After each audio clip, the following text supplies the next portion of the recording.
আমাদের দেশ, আমাদের দেশের সরকার এবং সালাউদ্দিন আহমেদ যদি মনে করে থাকেন অত্যাচার, স্বৈরাচারের মাধ্যমে ক্ষমতাকে দীর্ঘস্থায়ী করবেন, তাহলে এটা ভুল ধারণা। কারণ শেখ হাসিনাও ঠিক একই পথ অনুসরণ করেছিল। তিনি ভেবেছিলেন তিনি চিরস্থায়ী ক্ষমতায় থাকবেন, ওনার বিরুদ্ধে কেউ কথা বলতে পারবেন না, কারণ সবার স্বাধীনতা কেড়ে নিয়েছিলেন, সবাইকে অত্যাচার করেছিলেন।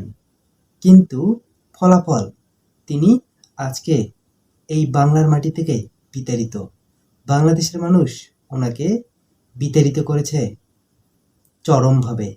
তিনি হয়তোবা কখনো কল্পনাও করতে পারেনি এমনটা হবে।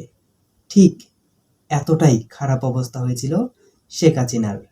তাই যদি আমাদের দেশের বর্তমান সরকার এরকম করার চেষ্টাও করে, জুলাইকে অস্বীকৃতি জানায়, হাদি হত্যার বিচার না করে, তাহলে এর থেকেও ভয়ঙ্কর পরিণতি হবে এই সরকারের।